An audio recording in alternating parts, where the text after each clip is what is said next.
All right, all right, all right. I hope I muted all the right things. Not too much. Guys, shout at me if there's any mistakes. Um, but welcome everyone. Um, I'm sorry I didn't do any FC chats the last 2 weeks, but they always fell through. Sometimes it's hard to get people organized on the same day. Everyone has busy lives. But I finally, I finally got one. I wanted to have one for quite a while actually. All right, so today's guest um, is one of Horde's most known FCs. I would say it's fair to say.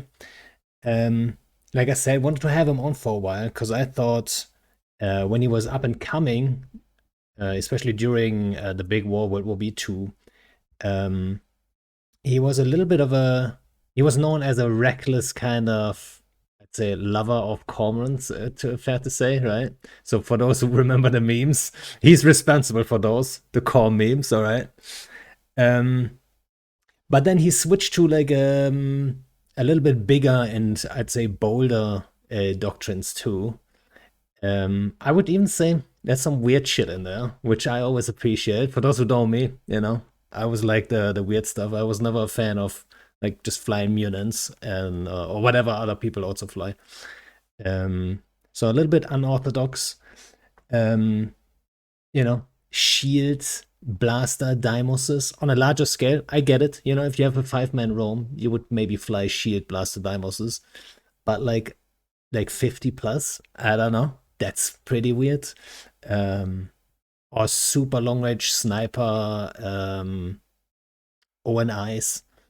I don't know. You might want to tell us about some other doctrines you have later. Um, and yeah, I don't think you seem too afraid to lose some shit every now and then, you know, and I appreciate that too. So yeah, welcome to the podcast, Mist. Thanks for inviting me. Um, First question, all right, that I need to clear up. If you're not French, where are you from? Russia. All right, so you're Russian. I see. When I heard your accent at first, it did sound a little French. I gotta say, like, if you told me you were French, I'd probably buy it. Not French. There you go, guys. He's not French. He likes baguette though, apparently, right? Who doesn't? Uh, I don't know. Honestly, a good baguette, yeah, it's pretty solid. I have baguette almost every day. It's like, it's pretty good for my breakfast. So yeah, maybe I'm a baguette enthusiast too. I didn't even know it. I never thought about it. Maybe we have even more in common than I already thought. you know because that's the main reason why I thought this one could be really fun. uh it's because I do think we have a couple things in common actually, especially when it comes to doctrine choice and stuff.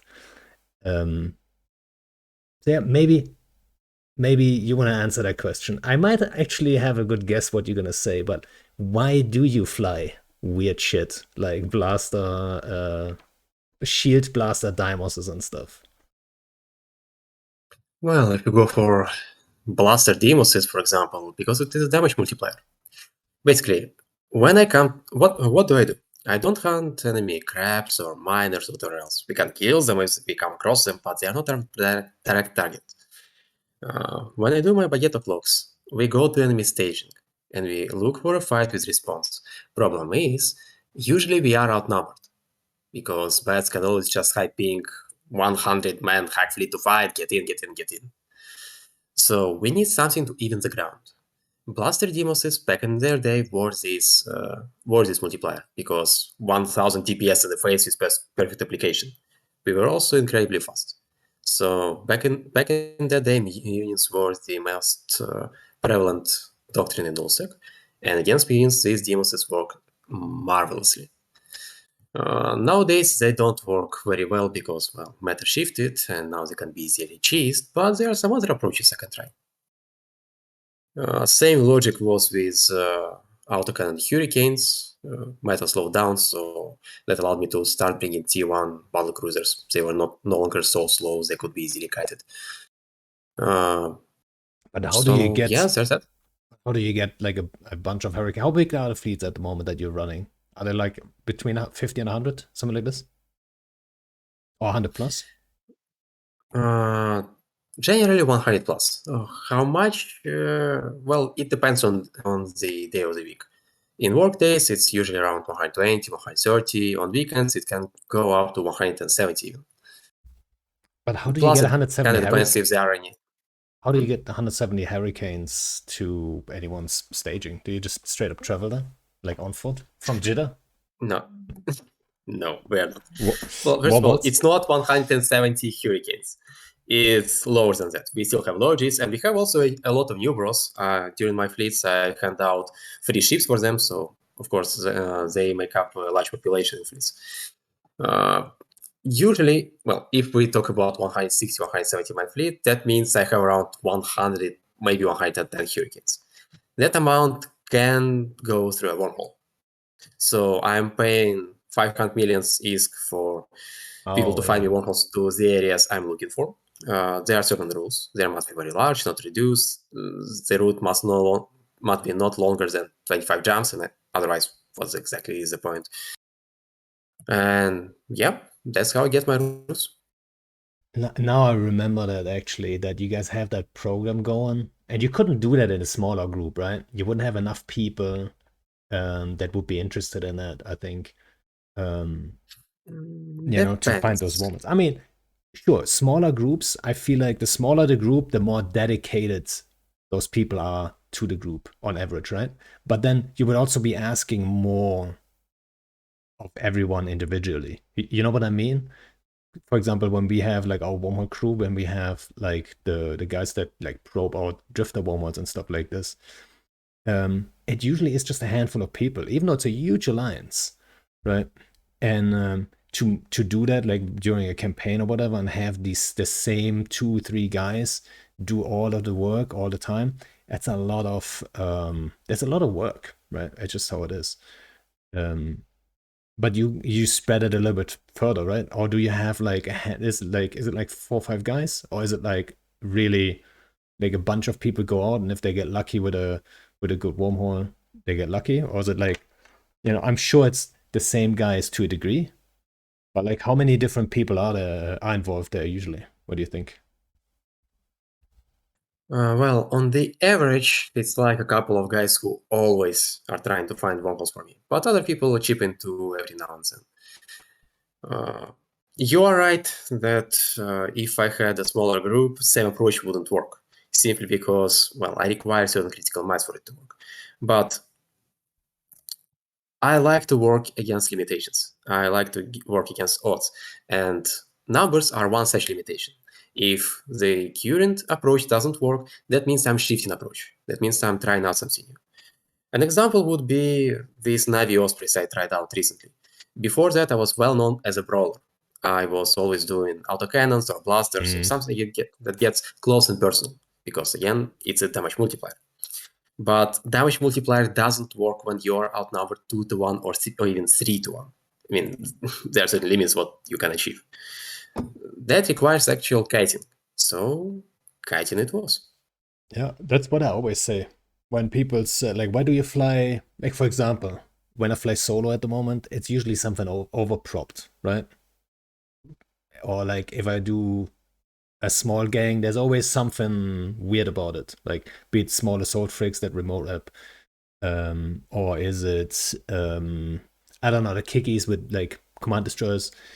I think it just comes down to you always need something, just something. It doesn't have to be DPS. It doesn't have to be range. It can be a boost. It can be a bomb run. It can be like some. You always have to have something in your pocket to surprise them, right?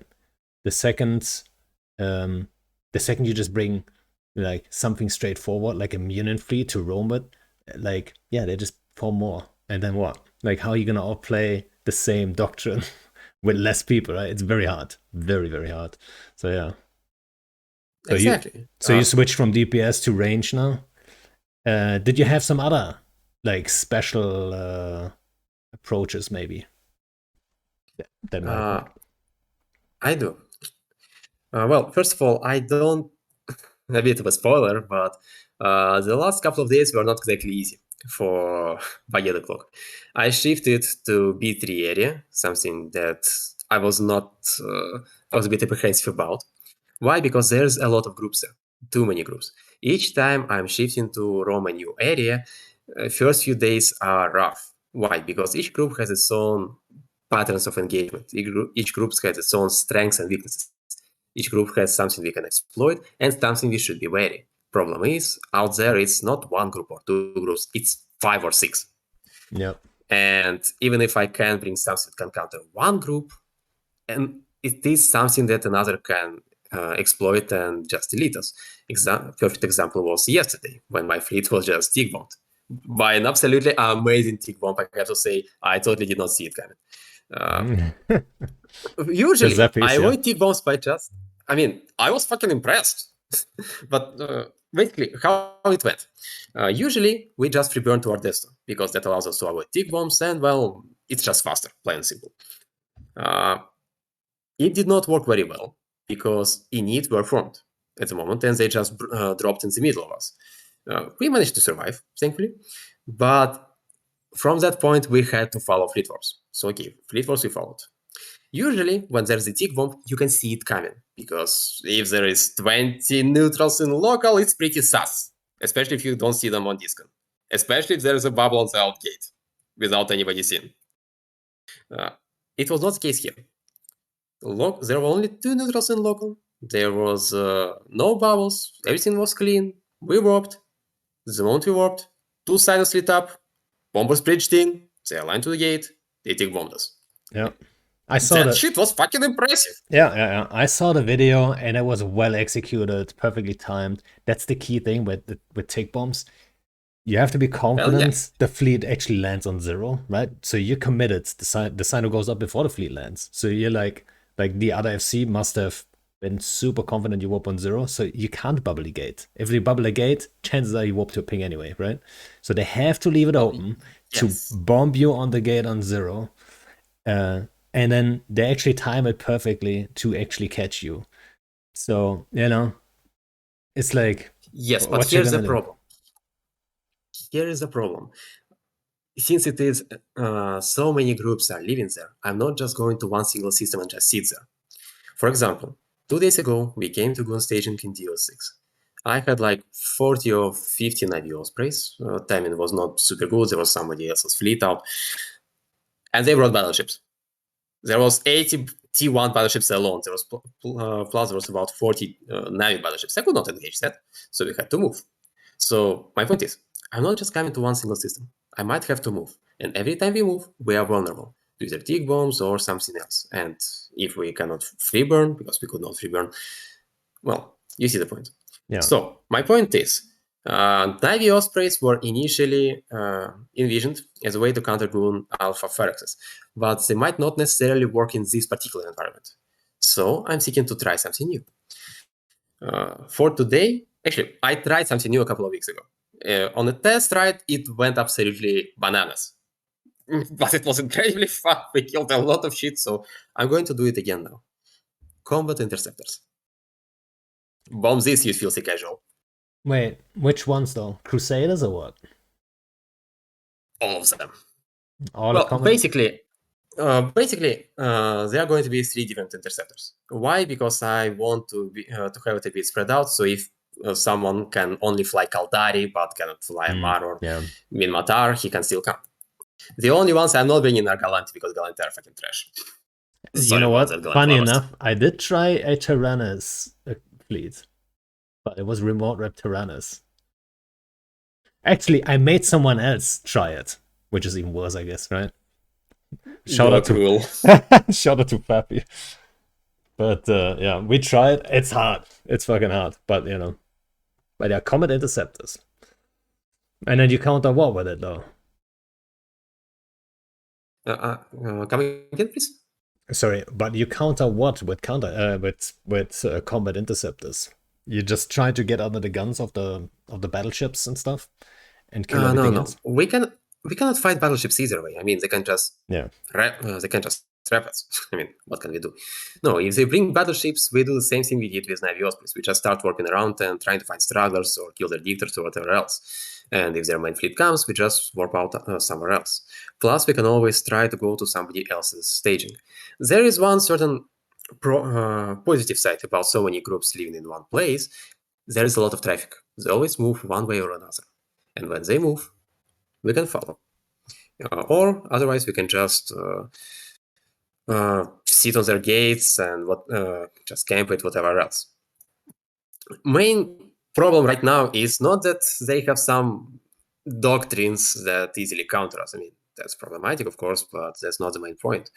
Main problem is they have a lot of approaches to kill us, be it pipe bombs or tick bombs or just some doctrines we cannot engage.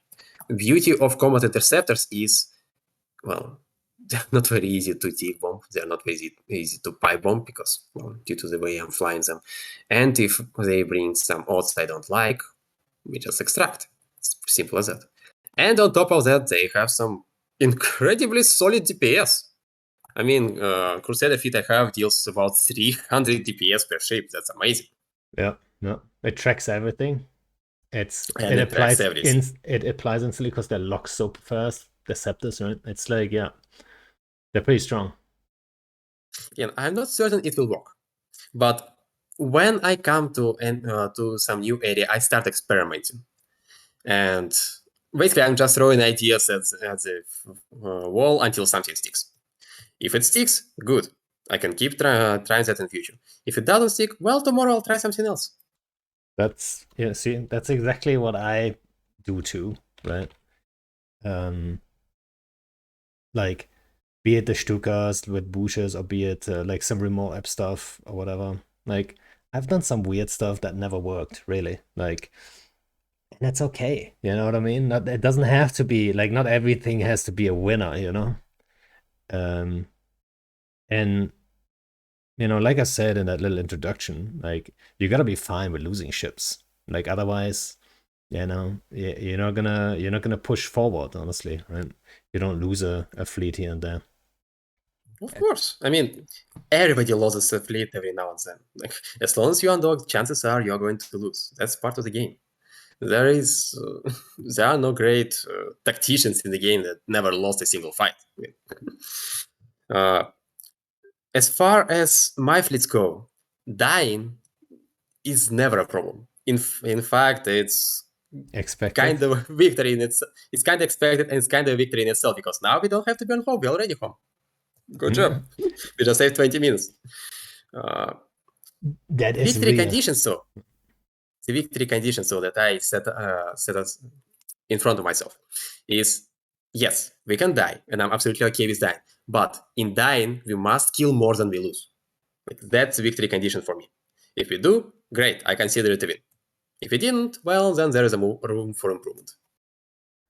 Yeah, I have a very Alliance SRP similar. doesn't hurt either. Yeah, I have a very similar approach. Like, whenever people talk about like killboard, like, I'm not worried about killboard stuff. But like, when it comes to fleet fights, it still gives you a good idea how successful the fleet was. You know what I mean? Like, you can't deny that. So to just measure it that way, I think it's totally legit. Of course. People always say like, oh, it's all about the fun, but yeah, the FC, you want to see the concept succeed. You know what I mean? You want to still see, like, at the end of the day, okay, we did kind of win, right? So that's always what you aim for. And I think the weirder the concept, the better. The more surprising the concept to people, like, the better the overall result, in my eyes anyway, right? If I fly Munins, I don't know how happy I could be about winning a fight with them, or like, maybe not Munins anymore, right? Now they're in a We kind can of a, still use unions, yeah. but they are kind of gimmicky. Yeah, I mean, they still get the job done, don't get me wrong, but like, let's say the old hack meta, right? During that, like, it didn't do anything to me, like I couldn't care less if I ever won the fight, and that's, I think, it's just a bad recipe long term, right? You can do it once or twice, but like, over time, like, why would you even undock it then, right? So for me, always it had always to have like something weird to it. And I always thought, like after you switch to shield Dimoses, I thought, oh, that dude is like he knows what what I mean when I say it. It's like he understands. Like yeah, it's not about being the most effective ship. It just have to be the most effective for the fight you get, right? And if you show up with something really weird, you get the better fight. So like overall, you have a better chance of winning it, right? It's like that's how you have to see it, I think, right? And Well, yeah. yeah, what would you think is the most underrated doctrine that you maybe was it the shield diamonds the most underrated where people were like, oh, it doesn't work, and then made it work?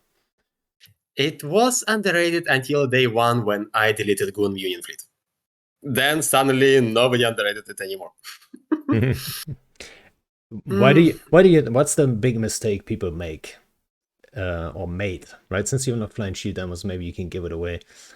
Um, Engaging them. What do you think was the big mistake? I mean, I've got a good guess. Jumping at zero. Yeah. So, like, if you just spread out and the Daimos fleet would have to, travel from target to target, they can't make use of the DPS really, right? Well, yes, but let me give you an example. How that fight went with Unions and Demoses. Goons were coming to 1TKS. They were coming from QTKH direction. I knew they were going to take the gate. So we walked to the gate. We walked information, so we landed more or less spread out around. What the Goons didn't know is that we have scramblers. So they jumped into us. Yeah, we sacrificed some tank for it, but suddenly their minions found themselves absolutely immobilized. Mistake here was the fact that they, jumped into us. What they could have done is either trying to kite us. We're probably still a bit faster, but it is a possibility here. Or indeed, you can try to spread out. Like orbit it at 30 kilometers or 40 kilometers, make us go to your next target. Because the moment we are burning to the moment one Demos burns to another target after the previous times, he's not shooting. So that's the main mistake. Main mistake is actually anchoring up. As long as people are okay with orbiting, that's immediately becomes a large counter. Yeah, I always Unless, of thought, course, I expect that. That's why we had scramblers back in the day. But generally speaking, that's more or less the way it works.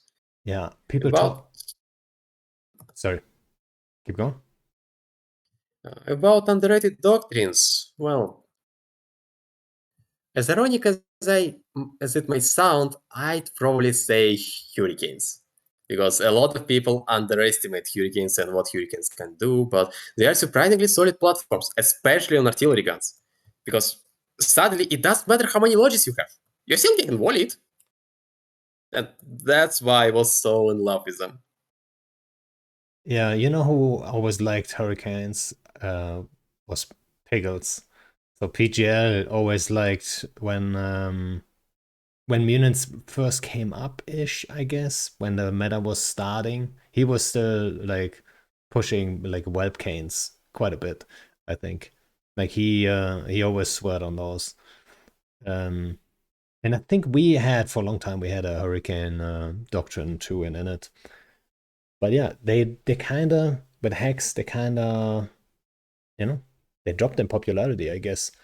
I guess you know what that probably is they trade really well, but at the end of the day, an equal sized Munich fleet will still win the fight. You know what I mean? Uh, from strategic standpoint, yes. If your goal is to secure a timer or an IHAP or whatever else, then yes, you cannot be in a hurricane because you will trade very well, but you will not secure the grid. You will die. Yeah, Um, I think a lot of people don't what value that as much then, and that's why people didn't fly them. partially yes, but there is also another problem. There is one ship that directly counters them. It's called ferrets. Like if enemies bring fire axes and you have equal numbers, you lose. There is nothing you can do about it. If enemy has more numbers, you lose card. So the way I see it, the drop in popularity for hurricanes is directly related with increase of popularity of fire axes. Shortly before the hack era or during the early stages of hack era. Then Fire Access dropped in popularity too because, well, it became hacks online, but that was further on. I think overall, hurricanes or battle cruisers, shield battle cruisers in general, lost popularity because of the bomb threat. And I think most people at the time didn't realize that. That was like, it's easy to lose a battle cruiser fleet to like a bomb run. It's like what, 2 squads, 3 squads? You don't need a shit ton, right? I think after formation warps were introduced, I think people missed out on that. But they didn't realize, okay, now the bomb threat isn't quite as high, and battle cruisers could really be back in. I think some people tried. There were some Ferox fleets, but I think they're way more effective than people might think. And I think also, I wanted to actually say that earlier. I think the 5 years of Munin meta that we had, it made so many lazy FCs. They don't know anything else but Anchor on Zero, and that's why you could be like capitalize on that quite hard with the Dimoses. They like that's how you run a fleet. That's what a lot of people like. There were some FCs that they only played during the Munin meta, so they only knew, hey, jump in, anchor up, MWDs on, and call targets. They didn't know about like, hey, you can also spread out. You can, do all kinds of things. They only knew that one approach, right? Oh, I absolutely agree with you here. In fact, it was kind of hilarious when I switched from autocannon Hurricanes to Articanes because when I started just coming to B3 area, back then B2 area, it was before the War with Fire, they were doing hacks against me. Every single time they were doing hacks. Eagles, more specifically. It was after the nerf. They didn't do anything except Eagles and units. Still don't, mostly. So I was like, okay, what are you gonna do if I start bringing Articades? Because, surprise, you cannot really kite me anymore so well because you're still in range. What are you gonna do? Turns out, they just kept bringing Eagles and Munis. And let me tell you, these PRs look ridiculous. Yeah, sure, I can lose my entire fleet, but as long as I kill their entire logic wing, I suddenly 2 times more positive. And that's just one example. And every time I was looking at it, and I was like, Jesus, what are you doing? Just bring fucking Fire Access, you'll delete me. Why do you keep bringing hacks? Eventually they wisened up, but it took about a month for that. Which is absolutely ridiculous. You know what's actually funny? That was one of the concerns. I mean, now I can talk about it. The hack nerf happened, and it was one of the concerns of some people. I don't want to name any names. They were like, "Oh no, what if everyone just switches to battle cruisers?" And I mean, like, my instant reaction was like, "Who cares, right? Isn't that great? Battle cruisers? Like, come on, dudes! Battle cruisers, like, you can kill them in so many ways, and they're good at killing shit. Stuff should be dying left, right, and center. If it's all battle cruisers, like, that wouldn't be the worst version of Eve. It would be pretty cool, right? Yeah, as long as there are some shakeups. Like Yeah. when these hacks were first nerfed, I spent several nights just sitting there and feeding different shit. Some of it is even crazier than Blaster Demoses. Like, Oh, for what's the example, craziest? the craziest. Yeah. Now, do you know Navy Ospreys, right? How Yeah. fast they go and how far they can shoot. Now imagine Thalases that go just as fast, shoot even farther, and have perfect tracking. All That's right. the craziest shit I've ever feeded. Over overpropped Thanasis or what? Or just No, no. nano, just 50 MN. 50 MN and a lot of nanos. The reason why I never went with them is just I never really What a bomb found a target that niche is. for them. And yes, they are a big bomb target. That's the craziest. Paper Talos. I kind of expected something. I don't know, some overprop stuff, or maybe I don't know.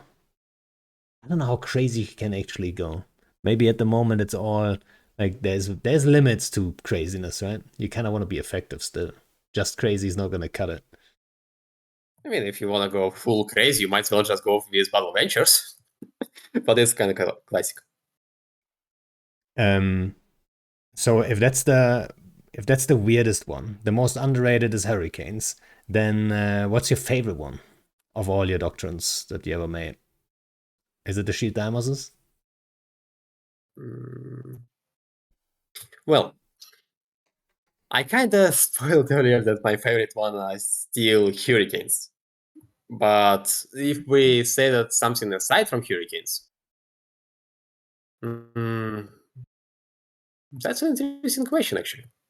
I'd probably It doesn't have say to be yours. Navi sizes. Aside Navy issues. Yes, size Navy issues.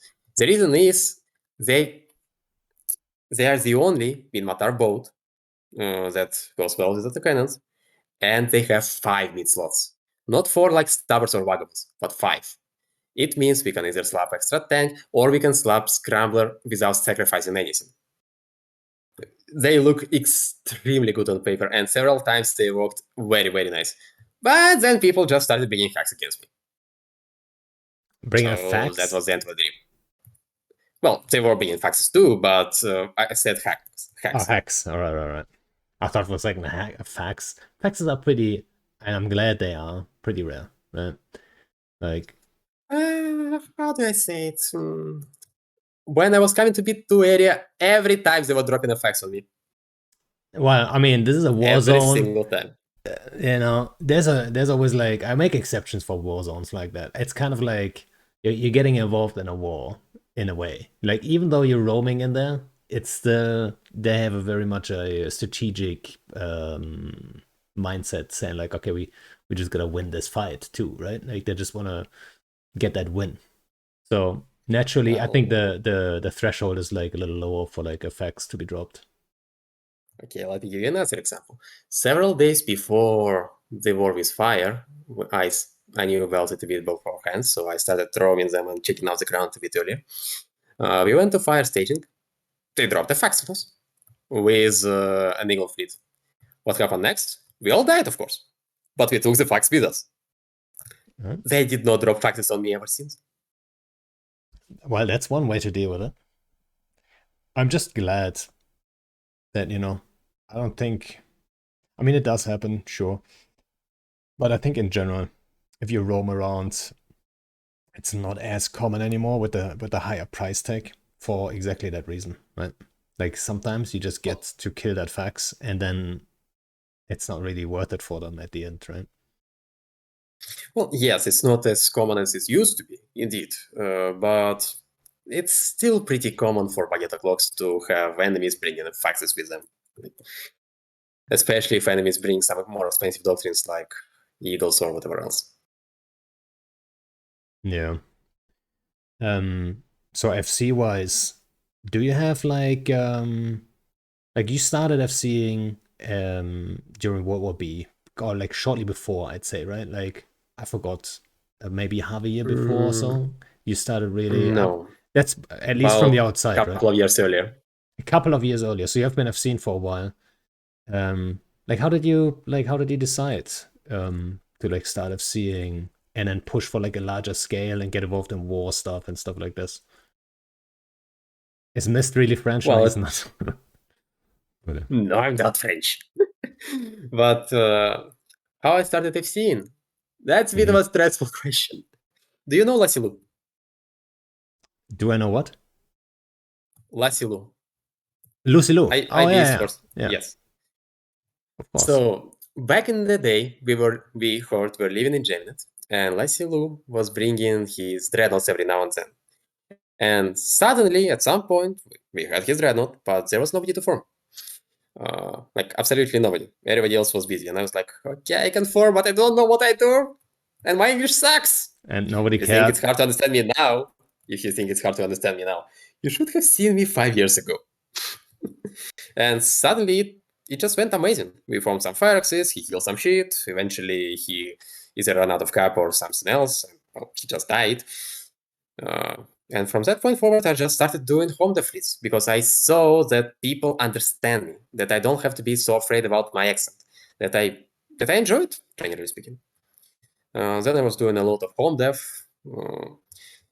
It was not until about a year or even a year and a half later that I started doing roams. But that's mostly because, well, I was pretty satisfied with home dev, and partially because well, ROMs are generally harder to make because you come to the enemy territories and you can easily bring a perfect counter, and you have to understand what you are doing. Yeah, it is And tricky. well, Yeah. That's one of the but things I always say when people say like, oh yeah, FC skills and stuff like this. Like, I don't know what to like. It's not that important to know what to form. It's more important to know like where to take what you have to get the right fight for what you have. You know what I mean? At what time do you go where? Like, do you know these guys? Like you said earlier, actually, um, to understand those guys and their habits and stuff a little bit, right? That's the most important part when it comes to FC skills, right? So you can predict your opponent a little bit and then have the upper hand, perhaps, right? Rather than having the best doctrine. The best doctrine is not going to cut it, right? People just there bring, is no best doctrine. yeah, exactly. Plain and People just simple. bring more of that doctrine. You know what I mean? But like the cookie cutter They can thing, always mirror you, yes, or yeah. they can just bring something that counters you. Like that's the beauty of EVE balance. There is no ultimate doctrine to rule them all. There is always a counter, one way or another. Yeah, and you didn't FC because of your accent. You thought you were you know who else didn't want to FC because he said his English was too bad? Was Schwo. I had to force Schwo to FC himself because he gave me too many targets. I was like, dude, like I can't form all day, every day, all the time for every single target. If you really want to go for each of these targets, just go ahead and do it. You can do it. You've seen this 100 times. Like, just go. And then he took the fleet and he got hooked on FCing too, right? So it's a common thing. Same for me, actually. I mean, to a degree, like my English, I was confident enough to speak English, and I knew people would understand me. But I always thought maybe the speed, like the decision making, then translating it to English, that would always get in the way. So at first, I only have seen it in German, right?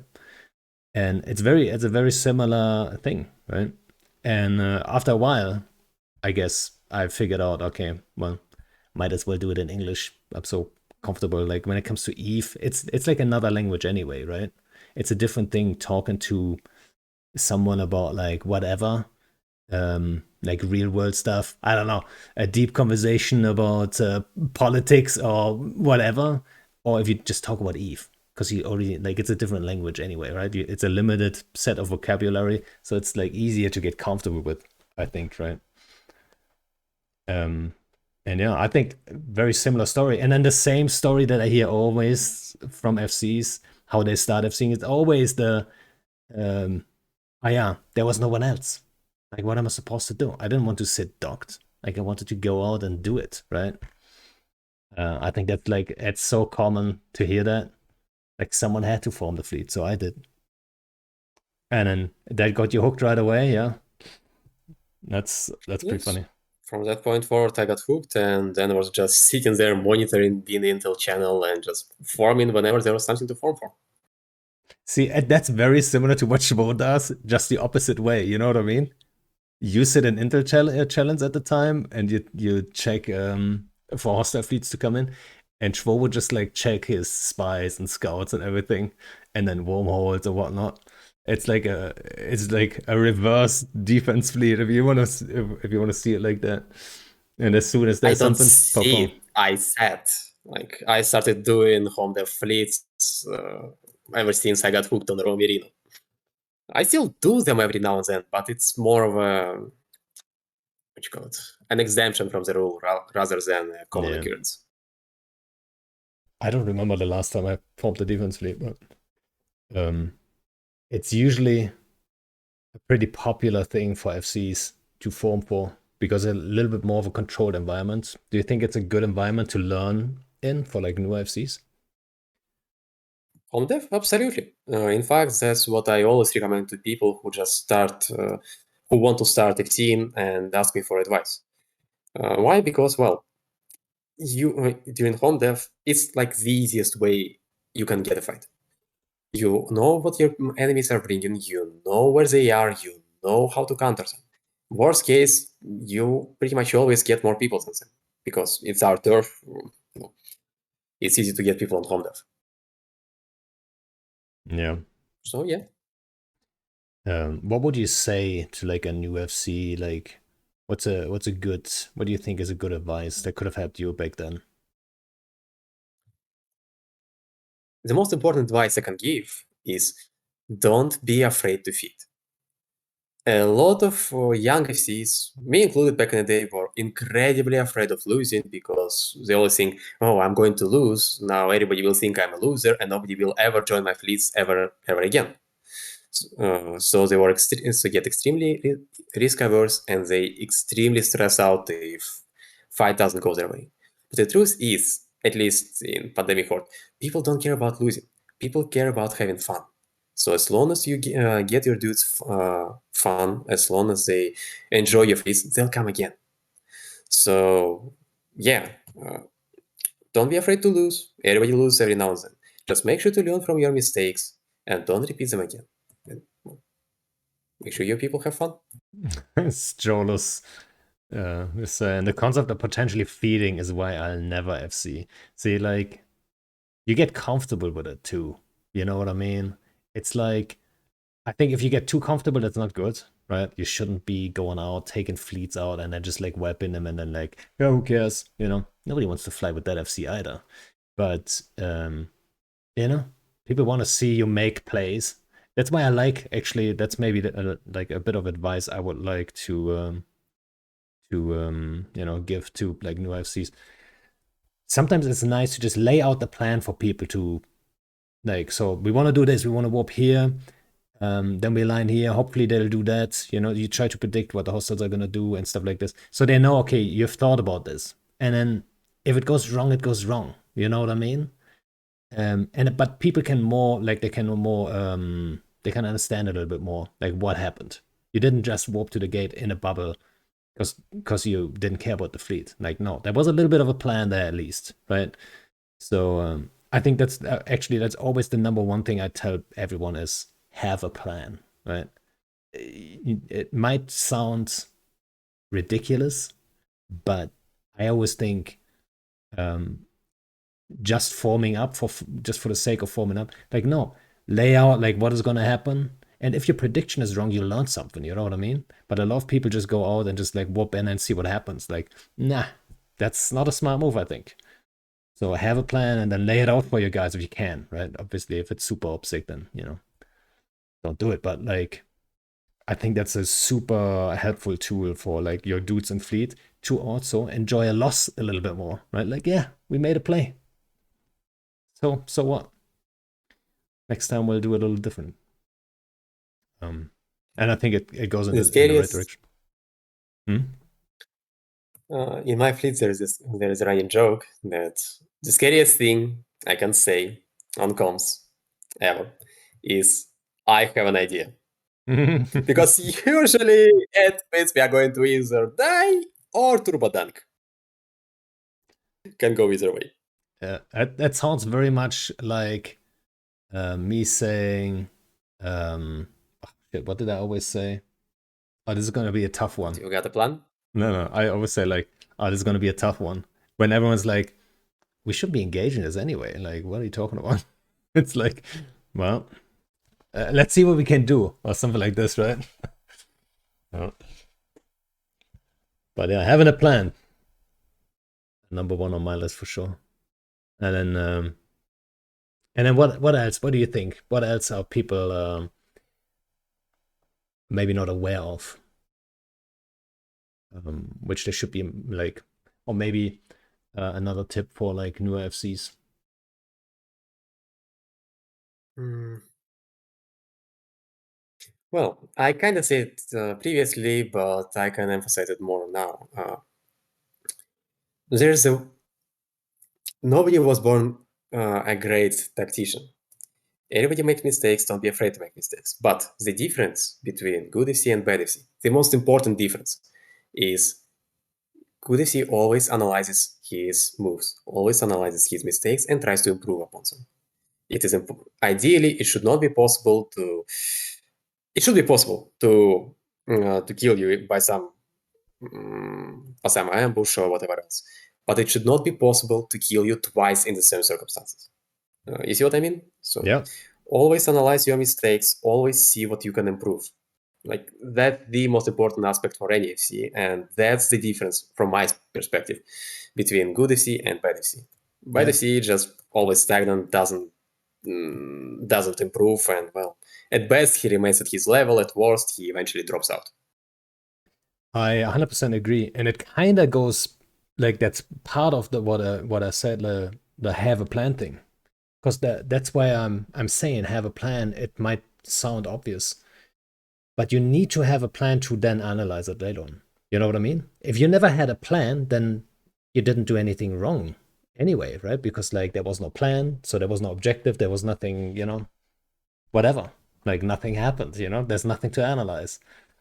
But if you lay it out for you in your head a little bit, or even for the fleet, then you can go back afterwards. Like, actually, this part of the plan, they will warp to zero into this bubble kind of thing, that part never happened really, right? And that's probably where the mistake was, right? I think that that's a big it's a big thing, and I've seen it a lot of times, even experienced FCs um, that are not honest with themselves, right?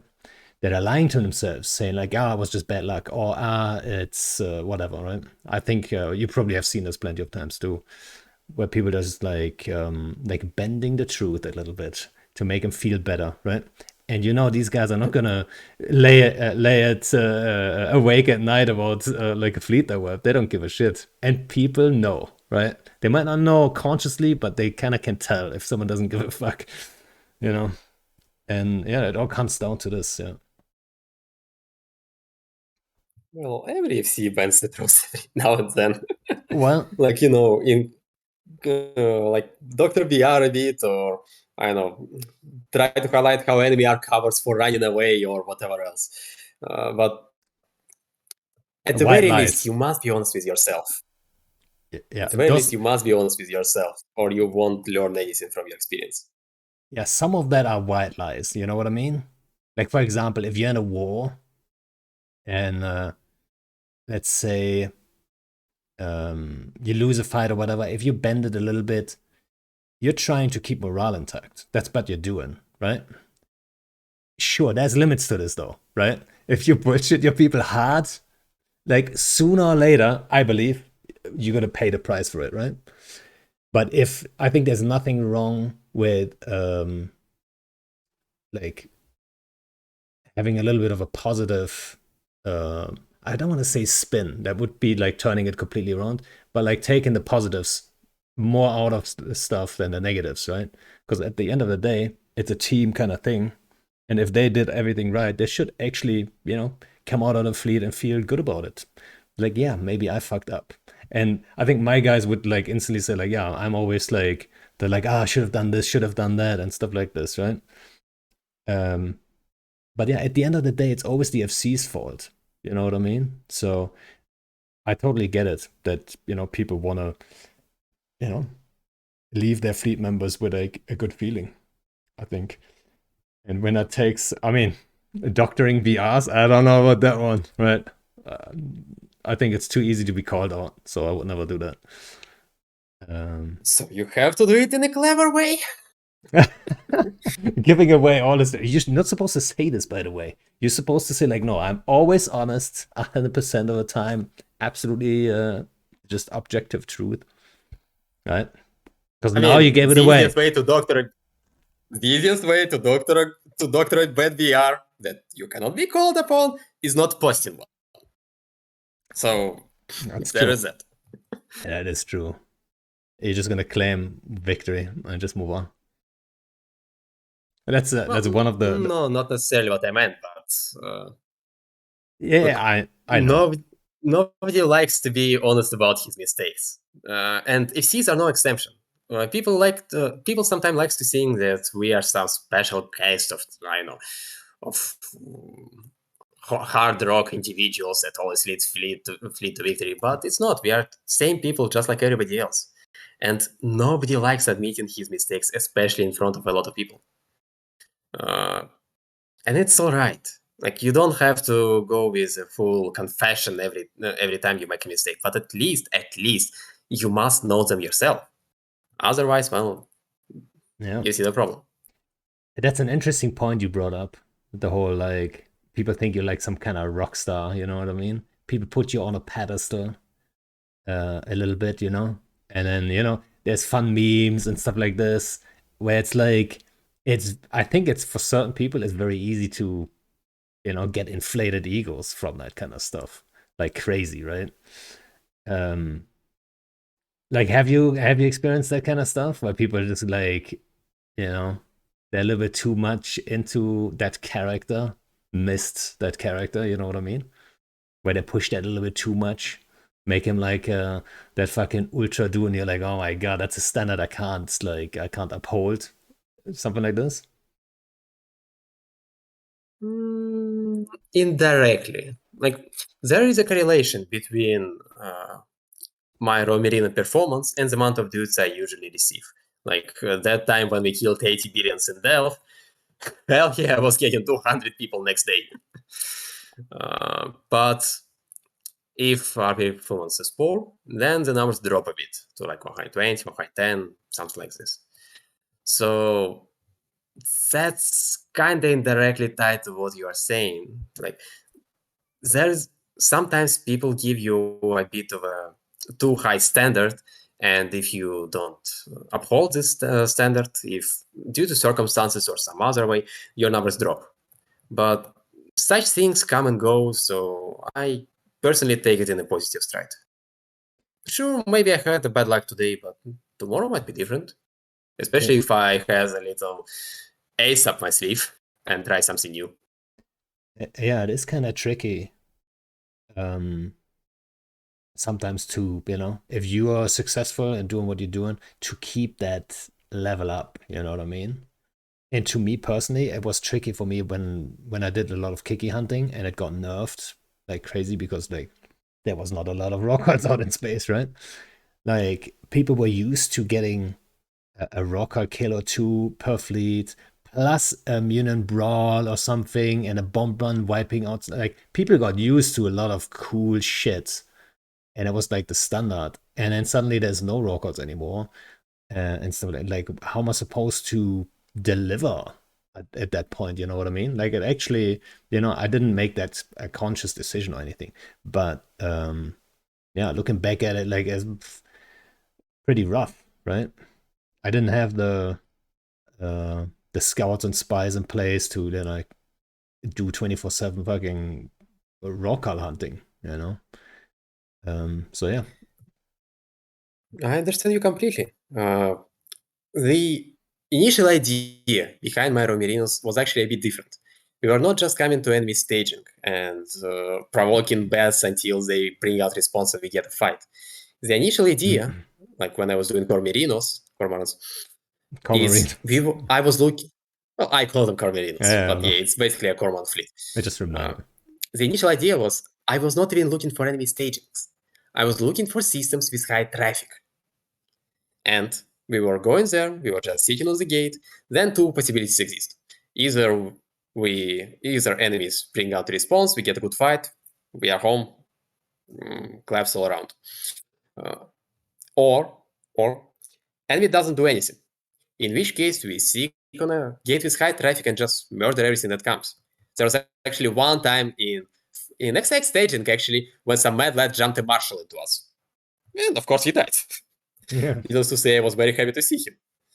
Uh, and then it was nerfed. How it was nerfed? Pochvin. Pochvin popped up, writing and mining in nullsec was nerfed. Sadly, there are no more writers and miners in nullsec, so and they were the ones who can see the traffic. Because why would you move from your staging to somewhere else if you're just a hardcore PP dude who doesn't do anything outside? You won't.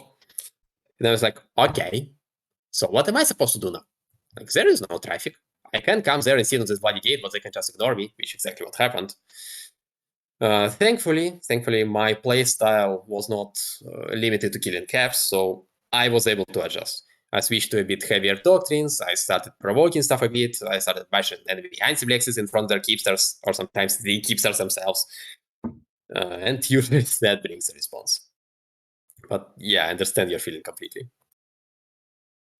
Um, and we talked about like new FCs and coming up and all that stuff.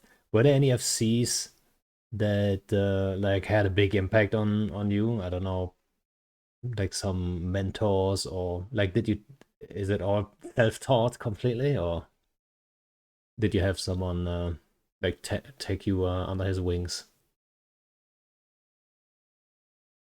Mm, Well, yeah, there were. I can name you a couple actually.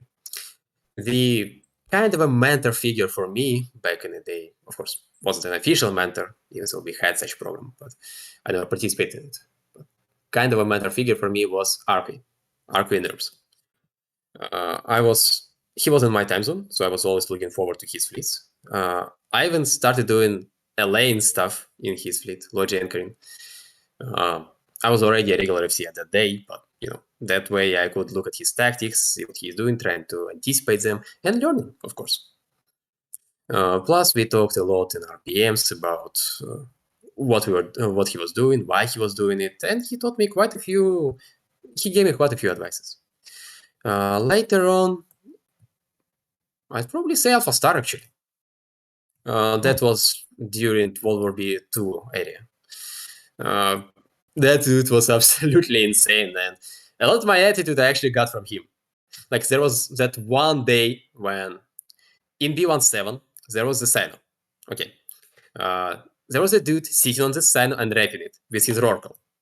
It was on the Keepstar, so he thought he was invincible. And B17? So in B17, yes, Yeah, yeah. during World War II, directly in range from our staging.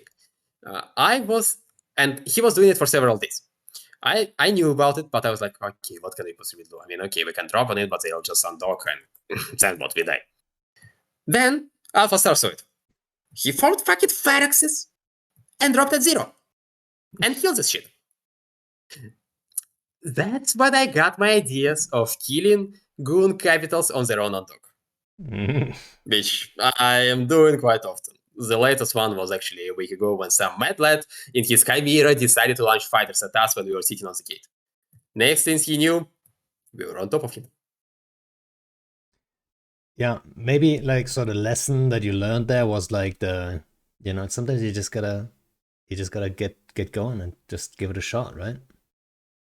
Exactly, There's some of exactly. those So some FCs that reminds me of Bliss, like Sister Bliss, who used to be the leader of Init and the main FC too. And he always had that attitude. Like he would always like if there's any chance of getting something done or like of a fight, he would be already forming. Like they wouldn't like he wouldn't question, like he wouldn't ask the question in his head like, what are the chances and stuff. I catch myself all the time thinking like, what are the chances that we actually get a fight here and there? Like I don't want to waste everyone's time, stuff like this. But Bliss was always like the, you know, get out, get it done kind of type, right? So like um, I kind of learned that from him, like the same lesson that you learned from Alpha Star, I guess. You know what actually is funny now that I think about this? Alpha Star he started seeing it in it. He might have learned that from Bliss actually. So, well, wouldn't that be heroic? I don't know. I'm just speculating right now, but he started seeing it in it, I'm pretty sure. So he was super young. Um, and at the time, he was a little annoying, not gonna lie. He had a bit of a reputation, but he matured quite a bit, I think. Um, I actually had him on the podcast, like I think maybe half a year ago. It was pretty fun to talk about the old times. But yeah, he might have learned that from Bliss, actually. Yeah, that attitude. Yeah, it's important, I think. Well, Yeah, he used to be a pretty young, so there is that. When I started FCing, I think I was 19 or something like this, and let's say I was not the nicest guy to have in chats, yeah, led me to quite a few quarrels with others. But eventually, I grew up over it, so yeah, I yeah. kind of understand Alpha Star back in his day. Yeah, and I see. Like, I didn't say that. I didn't want to be mean or anything. I think he would agree. Like, I think he even agreed when we've talked about it on the podcast. Like young guys, yeah, you're like a little bit of a dickhead is in there. It's 100%, right? It's just what happens. Like young guys are just like that, and Well, people have to mature. It's just how it is. There was nothing. I didn't mean to be mean or whatever. Is Alpha Star actually active at the moment? or did he Uh, actually did he quit? no, I believe he quit for good. He biomasked his character, and well, there's All that. right. Ah, that's sad. That is sad. It is. Yeah, we need more people, not less, playing this game. We also need more groups. Right? I mean, we're both. I think we're both in a similar boat when it comes to the war stuff and so on. Like, yeah, we participate, right? Like wherever we can help, like help the family. You know what I mean? Uh, but we're both not really invested in like the big war stuff. Um, but it kind of makes me sad to see like there's just two sides really left, right? I bet you as a more of a Rome focused guy, you probably agree with that um I agree with assessment. that, but it's not exactly a new development. Like back in the day, as far as I remember, it always had been two sides. Be it Papi and Imperium, or be it Panfam versus Imperial Legacy, or be it uh, what was it called? C3F back in the day versus Panfam, and so on and so forth.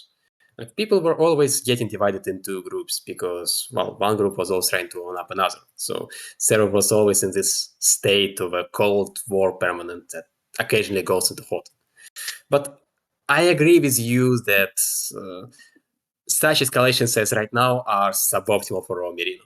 Like, before this war in the north started, I had, well, even let's go in further. Before the fire eviction, I had three options to roam. I could go to Frats, I could go to Imperium, I could go to Fire. After Fire got evicted, okay, it's still three options. I can go to Frat, I can go to B3 because now they have enough use for it, or I can go to Imperium to Delph and stuff. Now I'm pretty sure I'm pretty down to one option, and even that one is not super good. It's, I mean, it is a challenge, and I like challenges. It is hard to overcome, but it lacks variety, if you know what I mean. Yeah. So like I agree it always happened to a degree. You know, there was always two sides, but I think it was like it's a natural thing if you think about it. Let's say back in the day there was a war kicking off goons versus whatever, NC, right? It doesn't matter what it is. Everyone who would join in on a fight would have to pick a side, technically, right? It's just like normal. So like there was always be that tendency for each group to pick each side. So technically there was always two sides, right? I totally agree. But I think the difference was there was always enough alliances that weren't involved in every little conflict all the time. You know what I mean? Because now there's any kind of war and everyone kind of gets involved. And you force everyone to pick a side every time. And then it kind of cements those two sides. And the whole fire thing, it was a weird, I don't know, development, like shake up, I guess, that fire used to be on the PanFam side, um, or the, I should say, Pappy side. And then and then Gobbins kind of decided that, um, he doesn't like him anymore. I don't know. But it was all a little bit of a weird situation. And I really didn't like them I didn't like seeing them like getting evicted for exactly the same reasons. Exactly, that's how I say it all the time too. Like if you roam now, like you have like one Desti, two Destis. I can go to Horde staging or I can go to Fred staging. And depending on the time zone, it's both pretty hard. Right. So uh the options are just so limited now, right? And it's just like it worries me a little bit, I gotta say. But it Well, is it I is wasn't kind of exactly sorry, I just want to add gone on. it is kind of human nature. It's kind of like the normal thing for that to happen. But I also think it kind of accelerated lately, right? Well, I wasn't exactly sad about evicting Fire. In fact, I was absolutely elated. In no small part because when they moved out to B3 space. Now suddenly there was a lot of people in B3 space, and suddenly B3 space became a target for my Romirin, because now if I come there, I get content. Previously, I was not risking it because I thought that, well, they'll just So just one Pandok if I bring 115 nerds. Now they were. Uh, and for a while, until this war in the north kicked off, I was roaming them after that. But on a general picture, what you are describing is consolidation. It had been always going on in EVE, and it is not super unfortunate. It is not super fortunate. I agree that it would be nicer if we had more groups with more complicated diplomacy and more targets to roam. But well, it's just the way it is. And maybe if we had twice the amount of people we have right now, it would be different. But historically speaking, Twice. looking back, like looking at 2012, 2013, when EVE numbers were at their peak, it was still like 2, 3 major groups in the entire server and everybody else. But you would So always have the Provi block that would do their own stuff. They wouldn't be involved in a war. Then you would have usually XIX being their own thing up there, and like everyone was kind of their own thing. They had loose ties to like each group, but like it wasn't quite that clear cut, I think, right? yes, but current clear cut is more of a nature of the current war or conflict, if you wish. For example, let's assume that we did not evict Fire. Fire are still sticking down the south. And suddenly Imperium decides to go help B2 against Fraternity and start waging war on Fraternity. Like, let's suppose that happens. Do you think in such situation XX would do anything to help Fraternity or Panfam up north? No, of course they No. won't. They would just do their own thing. Uh, or another example. Let's assume instead of deploying to B2 area and having them against Fraternity, Imperium deploys to the south, and start poking directly at Panfam borders in its mother. I kind of doubt Fraternity would help us a lot down south. They would probably come for a couple of timers, but I doubt it would be a major deployment for them. Yeah. So it's kind of boils down to the nature of current war, this clear cut, because every usually unaffiliated group was forced into this conflict, either due to previous circumstances or due to the way on who exactly this war is waged, read Fraternity. I mean, On the bright side, the war. I there mean, is plenty of new groups. let's be honest though. Technically, this war started with Fraternity pushing on the B2 guys, right? So the war isn't really the. I think the objective of the war is not to like remove Fraternity from the game or anything, right? I agree with you that this whole conflict started with Fraz trying to take up more space. I absolutely agree with you. But I like to make a clear cut on when Imperium and Panfam got more involved, because it kind of escalated conflict into entirely new area that it was not in previously. So that's why I keep calling it the current war, because well, it's different from what it was before. Yeah. Well, I agree. On the bright Um, side, there's a lot of new small alliances moving in south, so maybe we'll get more unaffiliated groups later on from this area. Hopefully, actually. yeah. Well, historically though, I don't hold I don't have too much hope for that, you know. I mean, I wish there was more groups like going into that empty space that XIX left behind, you know. You see like one or two very small groups do it, but like I'm not sure if that's you know, gonna change a lot in the next, I don't know. I don't know how much time you would give that stuff, right? Like maybe a year. We'll have to see in a year. Um I mean, we already have a precedent. Exactly that happened when Goons evicted NCPL from Tribute and Whale, and then it was inhabited by smallish groups. yeah, but I think So those it's smaller reasonable. groups, I mean, so I that always makes me talk about antiplexes, which I kind of want to. I don't know. I don't want to talk about it really, but it's a unique thing when there's regions that are completely rid of antiplexes, right? That's when smaller groups can move in. But I think we lost a lot of these smaller groups over all this time where we had the antiplex problem everywhere, right? Like the trigger happies, the toilet papers, those alliances that were in tribute at the time, they just don't exist right now. They just don't. Like there's nobody there to actually move into that space anymore. Back then there still was, but now there's just not. And I think that's the problem now. That's why, like, I don't know any alliances that would move in there.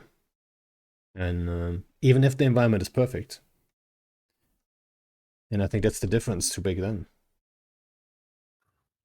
I agree, but I agree that it is a difference between now and then. I agree that we have fewer smallish groups, relatively speaking. But I don't think it's anti-Lexus alone. No, that's not what I'm Anti-Lexus saying either. already, But yeah. like, I think larger impact was from scarcity. Because let's be honest, it hit smaller groups way harder than it hit bigger groups. Because bigger groups were able to adapt. There was still some stuff to do in NuSec. At the very least, you could run industry that you could not run anywhere else. From smaller groups' perspective, who wouldn't risk it running complicated industrial parks, what exactly could they do in NuSec? Mine? It was nerfed. Crap? It was nerfed. So why would they remain in NuSec? So these groups either moved somewhere else or they dissolved, and that's tragedy, really. But now things are changing, so hopefully it will improve over time. Yeah. Well, I hope so too, right? I hope there's a couple good changes coming up. I can only hope. Not that I know anything. Um, that might just help with this. But I think we do really need some impactful kind of changes to actually change that in any significant way. Right? Do you I have agree. any changes in mind? Maybe that you think maybe like CCP should look at. Actually, I do. Well, from global perspective, speaking about capitals and other stuff, I wish there was more to do with caps in nullsec. Like, I don't even remember the last time I saw a regular carrier, for example, writing or doing something. Beacons are a nice little idea, but they're mostly run by supers, and they are being run by groups that have super cap umbrellas. If you try to kill one, well, you get supers dropped on top of you. It's So good luck rough. with that. Sometimes they're being run by dreadnoughts, but well, these are just suicide dudes basically. So most cases it's either super. So there was that dude in Delph who was running into Rorkals because why? Because he had a panic button. I wish there was more to do. Not because I rat myself, God forbid, no, but because these dudes were my targets. I could not. Maybe I was not going directly after them like you did, but if the first thing I did when I was coming to system was checking it if there are any caps on discount back in the day, because caps are very nice targets. Yeah, even if the price tag From a isn't even that high, right? Remember the times when caps were just like maybe a bill or two? Not crazy. Not crazy if you think about it, compared to like a pimp marauder nowadays, right? But people like killing a cap is still something, there's something to it, you know what I mean? Your fleet gets a little bit more excited for it, right? especially if you do it with cheapo T1 cormorants, Also, which yeah. was what I was running at the time. Noob chips only. Maximum excitement. Well, we're also using T2 guns sometimes, but yeah. And on a tactical standpoint, I really wish CCP returned pushers to the way they used to be. Like, even if not for Kikimora fleets and killing caps, it was an incredible damage multiplier for smallish fleets. It was an incredible way to kite and snipe your enemy and just dance around them. It was very frustrating, yes, but it also gave a way for smaller groups to fight the bigger one if they are more organized, more well knit, and I really wish I had more time to play with it, because shortly after I started the scene, well, that was nerfed. Yeah. Well, I played around with it. Maybe a little bit too much, I guess. Yeah. But Well, yeah, I mean, I gotta say though, people bring that up sometimes, and they say to me like, "Oh yeah, wouldn't it be nice?" Brisk said that to me once. Like, we need to revert the boost changes and stuff. But like, I don't know if I agree. You know what I mean? I I didn't agree at the time, and I still don't, with the way they got nerfed. But I do agree that I could see the meta develop into a in a direction where it's like problematic. All right. And the problematic part wasn't the Stukas that are very killable still. They have limited range and stuff like this. It wasn't the Bush Ravens that like maybe wormholers might complain about or whatever, right? Um, it was like the middle ground. It was the hex on bushes, the bush eagles and stuff that would become, or bush serps that would become a real problem long term because they're not they're too fast to chemo the bushes. They're too tanky to catch them off guard and just like straight up kill them. Um, and they're just like super flexible all around, and they have enough DPS to actually kill stuff and be super annoying. And I thought the meta was developing in that direction where everyone would have to do this, and then it becomes a little bit too much. I mean, I would have loved it, like as a group. Like, I think in it we were pretty well set up. If the meta would have shifted to that, I think we would have dealt with it just fine. But I think it would have drowned every other meta. Like, there would have been no battleships, any of that stuff. It would have been just bush hacks. So it had to be touched in some way. I would have just loved to see, for example, right? I think they focus on the numbers that you can push.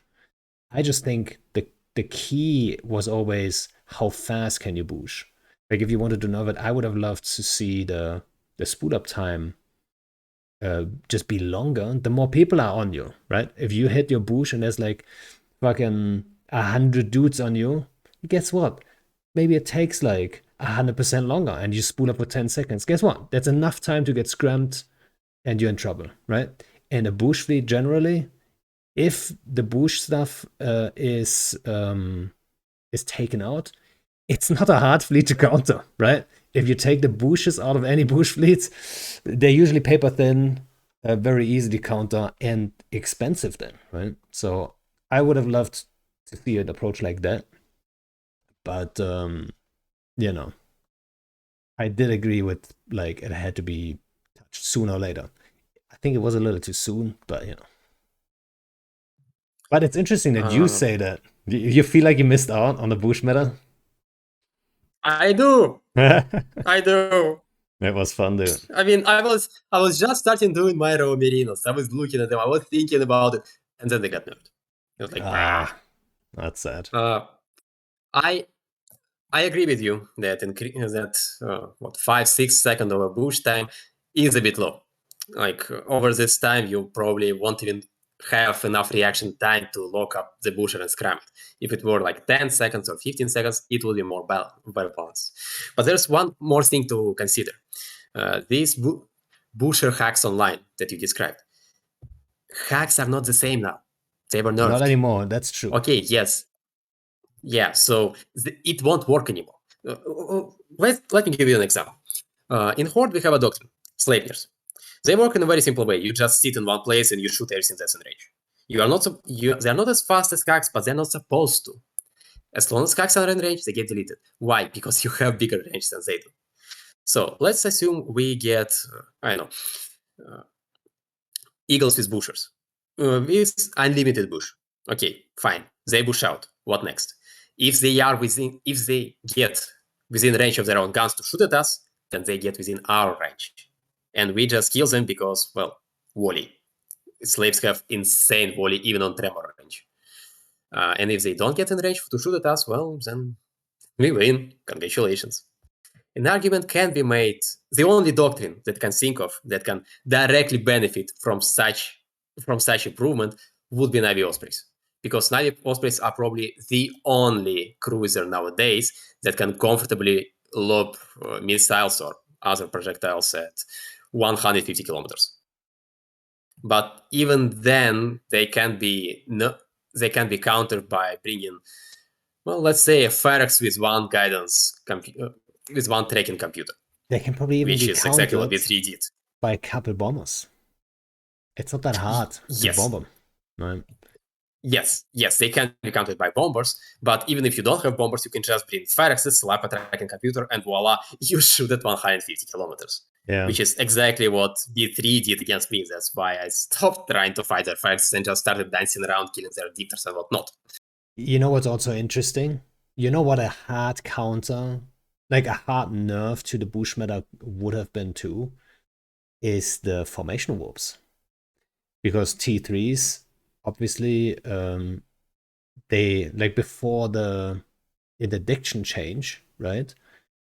They were just interdiction notified all the time. And you could do chemos. Like you can have a bubble on your Bush fleet all the time, but like they would still land on 0, right? But now the Hex and like Stukas and Kikis were the same. They move too fast, right? But with formation warps, very easy. I mean, I say very easy. You need some skill, but then you can land on 0 and kill all their Bushas in one go, right? If you land that chemo wing. But now with the interdiction changes, with the like it being an active mod, you have to be decloaked to activate it. That really doesn't work anymore, right? And I think if the formation warps would have been a thing, that would have been such a hard counter that would have ended the Bush meta right away anyway. Because like people would have figured it out, and then the price you pay for, like, you take a Bush fleet, whatever it is, let's say you take Bush or an ice out, right? And I'm very aware of like how to counter them. Like you can't visit us anymore with the same thing. Like you have to assume that happens every time, right? Like you just can't like see. It's like it's such an instant counter to your concept then that you can't really do it. You know what I mean? Like how are you gonna lose a full fleet and then form the same thing again with a fair chance of that the same thing happening, and you can't do anything about it. Like there's nothing you can do about it. So I think the formation warps would have already countered the whole thing anyway. It came way later though, right? You Do you not just agree? described the way I'm feeling about Seiko tick bombing me a couple of days ago. Yeah. Because that's exactly what happened. Yeah, if you're powerless, right? Like what am I supposed to do? But at the same time, I know what you can do. You could just whoop at 20 or 30. And then what? He's bridging in, and then you can just like kill him. You know what I mean? You just have to know when to do it. You have to know when to whoop at 30, right? And that's the tricky part. Well, yes, but if that happens, okay, the bombers, they just warp out. They lose their signals, but it's not that big of a deal. They have more. But And here's the problem. How exactly can I see it coming? Like, again, there were recognizing the only like 2 chars. neutrals. Yeah. Well, yeah, but there were like there were just 2 neutrals in local. I did not assume anything. We warped. That's Then hard. silence lit up. So Like, you know what? yeah. I'm gonna tell you how I usually counter this kind of stuff. And I never got tick bombed, I think. Did I? Maybe If you're someone gonna from say no, it's if you're gonna gonna happen. say warp through approach, there is another No, problem. no. You know how I counter these kind of things is I just fucking travel more, you know? So by the time you arrive at the bait, like, well, yeah, maybe the first 5 guys get tick bombed. Who gives a shit? Like, you have to time it for the entire fleet, but the entire fleet is not landing at the same time, right? So as long as you're not warping with the whole fleet at once, just spread them out a tiny bit. Like you just warp, like you just spread them out in squads, or tell everyone to pick a number between 1 and 10, and then warp them every 10 seconds. And then yeah, your fleet is spread out a little bit. It's not optimal usually, but if you think the only threat right now is a take bomb run, like good luck catching my 10 guys. 10 guys get unlucky. Well, tough shit. You took one for the team, right? But the bombers are not gonna feel like, oh, we achieved like an absolute like massive win right here. That's usually how I do it then, right? If I feel like I just limit the impact for them. Like if they catch me, tough shit. They catch a couple, but they're not gonna catch the whole fleet then, right? You're right, and that's exactly what I was doing. Back when I was coming to Dell, for example, I was almost always free burning, actually. Because as we free burn, we get spread out, and yeah, okay, if they bomb us, they can kill like a couple of dudes, but the rest survive, because we are still burning. Problem with B3 area, again, is too many dudes are living in the same place, too many different groups. And if, for example, there's these bombers and there is somebody formed, like we need a couple of days ago, the need can just utilize us free burning and just drop in front of us. And yeah, sure, as soon as I see them, I tell everyone to stop burning and just gather up in one place. But there are always going to be some stupid lemmings. And if they are very There's always lucky, that one guy. they can even separate the fleet in half. So they won't drop instantly, they will wait until some pass. And then they will drop. Which actually what they did. And from that point, even if we are not separated, we have to move as a single unit, as a single fleet. And that's when bombers come in. Like, I understand what you are saying, and I agree it can work. It does work. I've been doing it for a while now.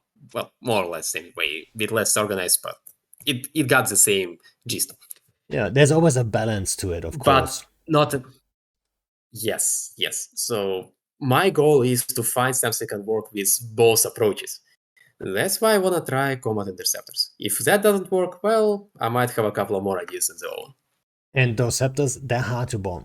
Like a tick bomb for scepters is way harder to pull off than something cruiser sized. Like try time that one.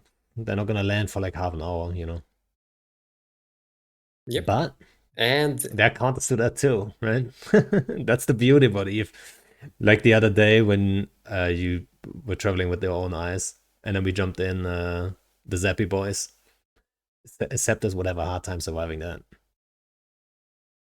Yes, but that's why I'm so keen on interceptors. If I don't like the odds, or for example, if I have, let's say, 60 interceptors and goons bring 150 fly catchers, and of course I'm not going to kill that, I can just extract. Because we have nullifiers. Yeah, but against the Zappy boss, the nullifiers aren't gonna do anything. Maybe I shouldn't be saying anything. No, you're right. It's fine. You mean these Edencom cruisers and whatnot just sitting at the gate and just... Yeah, I don't know what you guys call them. True. Edencom cruisers, Thunder Shells, Stormringers. We don't have their doctrine, so we don't have a special name for them. Oh wait, didn't you guys fly? I agree with you. Something similar? Not Stormbreakers. Yes, we had Skybreakers. Yes, Skybreakers. We had Skybreakers, and they didn't work, so we dropped them. It was back during World War II era. Honestly, I agree with you that... Go ahead. No, you go. You agree? I agree that Zappy Boys would be a problem if you are sitting on the gate. Problem is, we can just take another gate or go somewhere else. Oh, can you? There are options. Maybe in the dead end. I don't know. Yeah, I'm just saying. That's why on the paper, I think it can work. Yeah. Well, maybe we get to find out one day. But yeah. Well, we'll probably find out today. Oh yeah, you flying the Scepters today. But yeah, I don't think we're gonna have a Zappy Boy fleet today. But maybe in the coming days. So in other words, you'll try to pipe bomb me. Got it. Yeah. I don't think bombing Scepter. I mean, I can think of a couple of ways to catch those Scepters for sure with bombs, but it's a complicated, like you gotta bait, you gotta make him MWD in a direction because it's pretty hard. Even though you're bubble proof, throwing the bubble around them probably helps. Not everyone's gonna hit it in time, and there's gonna be panic and shit like this, right? So I think you can probably bomb them too, but way harder to pull off, of course. Not impossible. You can also bring a smart bomb in Praxis sitting on the gate. You can also not bring a smart bomb Praxis, because the smart bomb Praxis is gonna die instantly. Well, yeah, if he's got. Yeah, I mean, I don't know what the EHP. You want to link your fit? Depends on the EHP. But yeah. No, I would not. I can make a fit. I mean, how much different can the fit be, right? How many slots do they have? Three highs, three mids, three lows? That's kind of what a Crusader has, right? Like roundabout, like average Combat Scepter is probably that, right? 333. You know, how crazy can you go? Like it's gonna have an MWD, a point, a scram, some tank. That's about it. So yeah, probably not that hard to predict the fit. But yeah. Do you have anything else on your list, like what CCP might want to look at before, or do you want to get rid of anything else, any other thoughts? Because we're like at an hour 30 at least. So maybe he's taking notes. Yeah, maybe like some last things you wanna say before we call it. No, that's about it. All right. Well, in that case, I would say yeah, thanks for coming on. It was nice chit chatting about all that stuff, and yeah, see you in space, right? Well, thanks for inviting me. All right, and the guys on stream, I hope you guys enjoyed it. Thanks for hanging out, and see you guys probably tomorrow. All right, bye bye.